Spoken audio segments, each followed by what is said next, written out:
ለሀምሳው ቡድን አቅርበው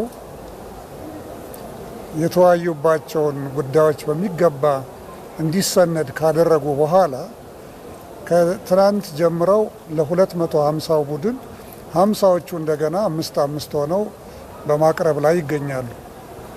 ይህ ሂደት እንዲቀላል አይደለም፣ እኔ እንደምናገረው አይደለም።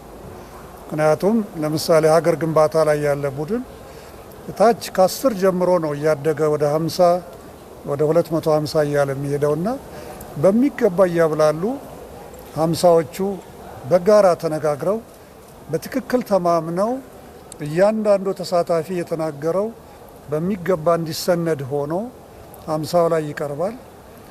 50ው ላይ ቃለ ጉባኤ ያዦች አሉ። በአመካካሪዎቻቸው በኩል ያገኙትን ግብዓት በሚገባ ተጠቅመው 5ቱም ለ250 ቡድን ያቀርባሉ። 250ዎቹ በሚገባ እንደገና ከተነጋገሩ በኋላ የሚቀጥለው ፌዝ ወይም የሚቀጥለው ሂደት ወደ 500 መሄድ ነው። እንግዲህ ትናንት 250ዎቹ ላይ ሲቀርቡ ነበሩ። የኔ ሀሳብ በሚገባ እዚህ ላይ ይቀረዋል፣ ይሄ መካተት አለበት፣ ይሄ መግባት አለበት የሚሉ ነገሮች በሚገባ እየታዩ ለ250ዎቹ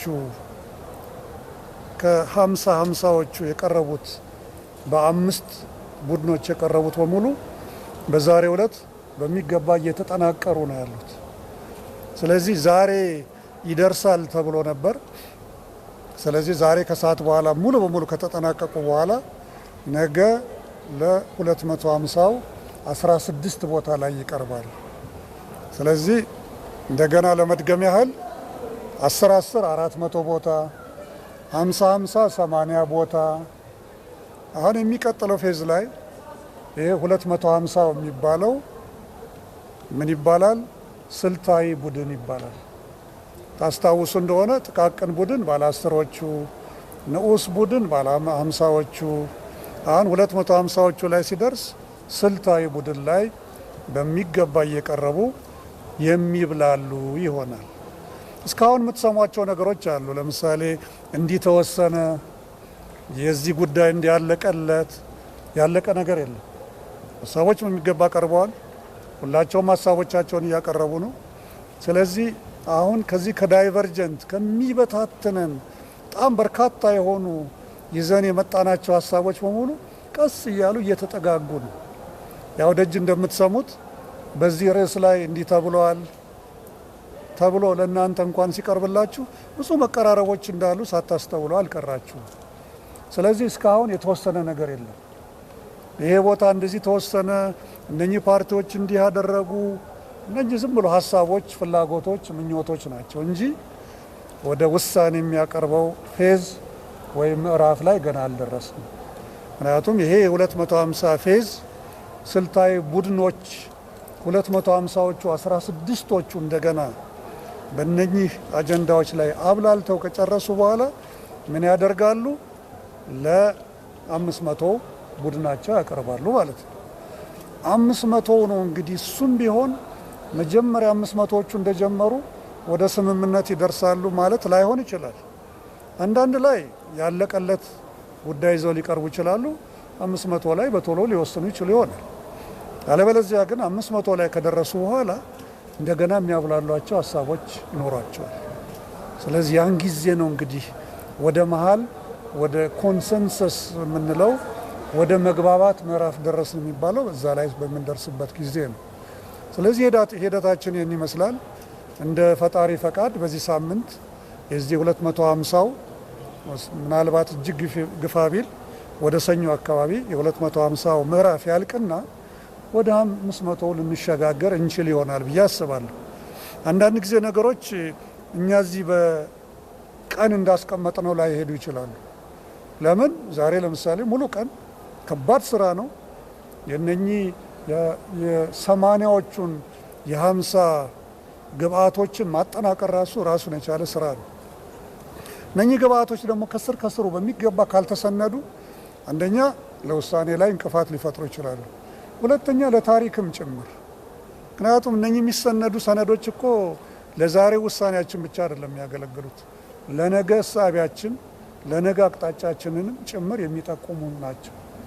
ስለዚህ እነኛ አርብቶ አደሮች፣ አርሶ አደሮች ከሩቅ ድረስ መጥተው የሚያቀርቧቸው ሀሳቦች፣ ሴቶች፣ አካል ጉዳተኞች እነኚህ ነፍሰ ጡር ሆነው ሆዳቸው ከብዶ የዛሬ 2 ዓመት ሲመረጡ ነፍሰ ጡር አልነበሩ በቀደም እንደነገርኳችሁ። በዚህ ሂደት ላይ ነፍሰ ጡር ሆኑ፣ አሁን እየወለዱ ነው። ተመስገን ነው። ስለዚህ እነኚህ ሁሉ ያመጧቸውን ሀሳቦች በክብር ሊሰነዱላቸው ይገባል። ስለዚህ አንዳንድ አንፎርሲን ወይም ያልታዩ እውነቶች ያጋጥማሉ። በዚህ ምክንያት ነው እንግዲህ አሁን ዛሬ ይህንን ስራ እየተሰራ ነው ያለው። ነገ እንደ እግዚአብሔር ፈቃድ ይሄ ስልታዊ ቡድን ላይ ስራዎች በሚገባ ይጀምራሉ የምለው በዛ ምክንያት ነው። አንዳንድ ጥያቄዎች አቅርባቸዋል። የተሳታፊዎች ቁጥር ምንድን ነው ነግረናቸዋል። ባለፈውም ነግሬያቸዋለሁ። ትክክለኛውን እንዲቅጩን ቁጥር በየክፍሉ በሚገቡበት ጊዜ ይመዘገባሉ። የቀን አቴንዳንስ ወይም የቀን ተሳትፎ ይወሰዳል። ይህም ራሱን የቻለ ዶኩሜንት ነው። ይህም የራሱን የቻለ ታሪክ ነው። ምናልባት በአንድ ወይም በሌላ ምክንያት ከስብሰባው ውጭ ያሉ ወገኖች ካሉ ከእንግዲህ ወዲያ ቁጥጥሩ ጠበቅ እያለ ይሄዳል። ቁጥጥር ማለት ምን ማለት ነው? ወደ ውሳኔ እየደረስን ስንሄድ ከመጀመሪያ ብለን አብላልተን ያላመጣነውን ሀሳብ ውሳኔዎች ላይ እንጫን ብንል እንቅፋት ይሆናል። ስለዚህ አሁን በዚህ አጋጣሚ በእናንተ በኩል ለተሳታፊዎችም ለሁላችንም በትህትና የማሳስበው አቴንዳንስ መገኘት በጣም አስፈላጊ ነው። ስለዚህ በስራ ሰዓታችን ተገኝተን የስራ ሰዓታችን በሚገባ ተጠቅመን ይህንን ታሪካዊ ሂደት ጥሩ ደረጃ ላይ ማድረስ አለብን ብዬ አምናለሁ። ስለዚህ ተሳታፊዎቹ ቁጥር እስካሁንም ከ4000 እንዳልበለጠ ነው። ይህ ቁጥር እንግዲህ አንዳንድ ጊዜ ዝቅ የሚልበት ጊዜ አለ። ለምሳሌ ጠዋት ላይ 3800 የመዘገብንበት አለ። ከዛም 3600 ግን በአማካይ ግን 4000 አካባቢ ነው እየዋለለ ያለው። የተለያዩ ባለድርሻ አካላት በውሳኔ አሰጣጥ ላይ በሌሎች አካላት ላይ ተጽዕኖ እንዳያሳድሩ ኮሚሽኑ ምን አይነት አሰራር አዘጋጅተዋል ብላቸዋል። ዋናው ትልቁ ዓላማ ትንሽ ቁጥር ያለንም ህዝቦች ወይም ብሔሮች ትልልቅ ቁጥር ካላቸው ብሔሮች ጋር፣ ትንሽ ቁጥር ያለን ማህበረሰብ ክፍሎች ትልልቅ ቁጥር ካላቸው ማህበረሰብ ወገኖቻችን ጋር በእኩልነት እንድንነጋገር ነው ዓላማው እንጂ ብዙዎቻችን ሆነን መተን እጃችንን አውጥተን አሸንፈን እንድንለያይ አይደለም። በቁጥር ትንሽ የሆኑትን ወገኖቻችን ጋር አብረን እኩል ሆነን ወደ መግባባት እንድንደርስ፣ አብረን እኩል ሆነን አሸናፊ ሆነን እንድንወጣ ነው አካሄዱ። ኮንሰንሰስ ማለት መግባባት ማለት ነው። ኮንሰንሰስ ማለት ስለ ሲምፕል ማጆሪቲ ወይም ስለ ትንሽ አብላጫ ድምፅ የተለመደው 50 ሲደመር 1 ማለት በጭራሽ አይደለም። ስለዚህ ኮንሰንሰስ ማለት ቢቻል 100% በሚሆንበት ቦታ ላይ፣ አለበለዚያ ግን ወደ 100 የቀረበ ቁጥር ይዘን እየተግባባን መሄድ መቻል ማለት ነው። ስለዚህ አብዛኛው ስነ ዘዴያችን የሚያመላክተው ወደ መግባባት የምንደርስባቸው ሂደቶች በተቻለ መጠን ወደ 75% ገደማ ሁላችንም እንድንሆን ነው የሚያመላክተው እንጂ ብዙ ቁጥር ያለን ትንሽ ቁጥር ያላቸውን ደፍጥተን እንድንወጣ አይደለም። ምናልባትም በዚህ ሂደት መጨረሻ ላይ ከክልሎችም ከተለያዩ ተቋማት የተውጣጡ ዴድሎክ ወይም ወደ ቅርቃር ሊገባ በታሰበበት ሰዓት ያንን ቅርቃር ሊፈቱ የሚችሉ ጠንካራ የሆነ ቡድን እንደሚቋቋም ሳትሰሙ አልቀራችሁም። እሱን በጊዜው ላይ በሚገባ እናብራራላቸዋለን። የዓላማው ምንድን ነው? ትንንሽ ክልሎችም ሆኑ ማህበረሰብ ክፍሎች እንዳይጨፈለቁ ጥበቃ ለማድረግ ነው። የህልውና ጉዳይ በሚነካቸው ጊዜ አነስ ያሉ የማህበረሰብ ክፍሎች ክልሎችንም ጨምሮ እነሱንም አብረን ይዘን እንድንሄድ ለማስቻል ነው ስነ ዘዴው ላይ በትክክል የታየው። የክልል ተወካዮች ጉባኤ ያላችሁት ነው። እሱን እንግዲህ የዚህ 250ው ስልታዊ ቡድኑን ስንጨርስ ወደ 500 በምንገባበት ጊዜ ያን ጊዜ ውሳኔ ስለሚጀመር በሚሰጡ ውሳኔዎች ላይ ግራ አጋቢ የሆኑ ውሳኔዎች ሊደረስ ከታሰበ ያን ጊዜ እነኚህን የክልልና የሁለቱ ከተማ መስተዳድር ፌዴራል መንግስቱንም ጨምሮ እነኛ ቡድኖች አስፈላጊ ናቸው። ስለዚህ ይህንን 250 ስንጨርስ ወደ 500 ከመግባታችን በፊት ይህ ምርጫ እናካሂዳለን።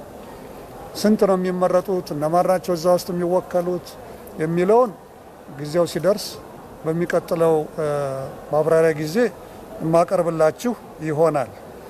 የሚመረጡት በራሳቸው በተሳታፊዎች ነው። ለምሳሌ ፌዴራል ተቋማት ቢባል እዚሁ ፌዴራል ተቋማት ተሳታፊዎች ይመርጣሉ። የፌዴራል መንግስት ከሆነ ውክልናው የፌዴራል መንግስት እዚሁ ሊመርጥ ይችላል። እዛ ካሉት ሳይሆን እዚህ ካሉት ውስጥ ሊመርጥ ይችላል። ሌሎቹም እንደዛው ነው የሚሆነው። ስለዚህ ነፃ ሆነው ፊት ለፊት እየተያዩ የሚመረጡበት ሂደት ነው የሚሆነው። ይሄ ሂደቱን በደንብ እናብራራለን። በምክክር ሂደቱ የሀገር ሽማግሌዎች ሚና አሁንም ከነኚህ ከጠቀስኩት ቡድን በተጨማሪ ከስር ከስር ችግሮች በሚፈጥሩበት ጊዜ ገብተው በዚህ ላይ እርዳታ የሚሰጡ የተለያዩ ቡድኖች አሉ። አንዱ የሀገር ሽማግሌዎች ናቸው። ሌሎች የፓነል ኦፍ ኤክስፐርትስ የምንላቸው ነው፣ ከዛ የተውጣጡ ናቸው። እነኚህ ከኮሚሽነሮቹ ጋር በመሆን ጥያቄዎቹ የሚነሱበት ጊዜ ቀድሞ የሚደርሱ ናቸው። ቅድም የጠቀስኳቸው ክልሎችንና ትልልቆቹን የማህበረሰብ ክፍሎች በተመለከቱ ነው። እነኚህ ግን እዚህ በሚነሱ እሰጥ አገባዎች ምክንያት እሰጥ አገባዎቹ ተካረው ወደ አላስፈላጊ ሂደት የሚሄዱ ከሆነ ቀጥታ የምንመራው ወደ ሀገር ሽማግሌዎች እና ከፓነል ኦፍ ኤክስፐርትስ ከኮሚሽነሮች እና ከቅሬታ አሰጣጥ በኮሚሽነሮች በሚመራው ወደ ቅሬታ አሰጣጥ ቡድን ይሆናል። ይህ አሰራራችን ነው። የቋንቋ ትርጉምና እገዛ እንዳያችሁት ነው። ምልክት ቋንቋን ጨምሮ በተለያዩ ቋንቋዎች በሶማሊኛ፣ በአፋርኛ፣ በትግርኛ፣ በተለያዩ ቋንቋዎች እገዛ እየተደረገ ነው እንደምታዩት። ስለዚህ ይህንን ከሶማሌ ክልል የባህል ቢሮው ሰጥቶን በዚህ ዙሪያ ከአዲስ አበባ የሚያመጣ ናቸው። ከአፋርም ከተለያዩ ቦታዎች እንግዲህ በተለመዱት እነኛ 5 ቋንቋዎች የትርጉም እገዛ እያደረግን፣ ሌሎችም አንዳንድ ቋንቋዎች አሉ። ለምሳሌ በቀደም ስጠቅስ ነበር። ምንድን ነበር ያልኩት የጠቀስኩት? መኒት የሚባል ብዬ ነው። መኒት የሚባል ብሔር የእሱን ቋንቋ የሚነገር ሰው 1 ወይ 2 ስለተገኘ ሌላ ቋንቋ ስለማይናገሩ ሰውየው በጓደኞቻቸው እገዛ እንዲያደርጉ አድርገናል። ስለዚህ ቋንቋ ወሳኝ ነው። ሰዎች እየገባቸው ነው መነጋገር ያለባቸውና እዚያ ላይ ትልቅ ትኩረት ሰጥተናል። ከኮሚሽኑ እቅድ አንጻር የምክክር ሂደቱ ምን ያህል ስኬታማ ነው? ይህን እናንተ ናችሁ መናገር ያለባችሁ። ምክንያቱም በር ላይ ብዙዎቹን እያነጋገራችሁ ነው። ወገኖቻችን እየተነጋገሩ ነው። ግልጽ ሆነው እየተነጋገሩ ነው። ቅርብ ለቅርብ ሆነው እየተነጋገሩ ነው። እየተከባበሩ እየተነጋገሩ ነው። በቀደም 2 ቀን በፊት እንደነገርኳችሁ እዚህ ጥቃቅንና የሚቀጥለው ፌዝ ላይ መጋጨቶች ይጠበቃሉ። ምክንያቱም ሁላችንም ይዘን የመጣ ነው እዚህ የምናራግፈው። ስለዚህ ይሄ መደማመጫ ፌዝ ነው። ተከባብሮ መነጋገሪያ ፌዝ ነው። አንዳንድ ጊዜ ወደ ቁጣ እንሄዳለን። አንዳንድ ጊዜ ወደ መከፋት፣ ወደ መኳረፍ እንሄዳለን።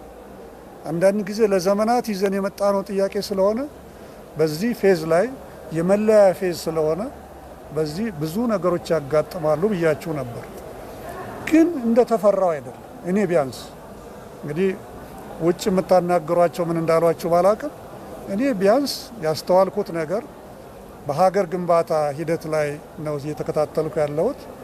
ያስተዋልኩት ነገር ብዙ መከባበር ያለበት ነው። ስለ ሃይማኖቶች በዛ ሂደት ውስጥ ተነስተዋል። ሀገር ግንባታ፣ ስለ ኢትዮጵያዊ ምንነት፣ ማንነት ብዙ ነገሮች፣ ብዙ ጉዳዮች ተነስተዋል። ያ ሁሉ ሆኖ ግን ትልቅ መከባበር የታየበት፣ አልፎ አልፎ የሚነሱ እሰጥ አገባዎች መኖራቸው ግን እጅግ በጣም አስፈላጊ ነው። ስለዚህ ስኬቱ በጣም ጥሩ ነው። ነገር ግን አሁን ወደሚቀጥለው ስልታዊ ፌዝ ላይ ስንሄድ ያው ድምጾች ይጨምራሉ፣ ሀሳቦች ይጨምራሉ፣ እውቀት ይጨምራል እና አሁንም የኔ ሀሳብ የሚለው ቀስ ቀስ እዛ ላይ እየተወጣ የኛ ሀሳቦች ወደሚለው ቀስ እያለ እየተጠጋን ስለሆነ እንግዲህ በሂደት ወደ 500 ላይ ስንደርስ በጣም የተሻለ ውጤት ኢትዮጵያ ይሄ ዘመናችን መጨረሻ አመታችን መጨረሻ ከመጠናቀቁ በፊት በተወሰኑ አጀንዳዎች ላይ ወደ ምክረ ሀሳብ ደርሳ ለ2019 ትልቅ ብስራት እንሰማ ይሆናል ብለን ተስፋ እናደርጋለን። ስኬቱ እንግዲህ ይሄንን ይመስላል። የምናየው ይሆናል። እጅግ በጣም አመሰግናለሁ።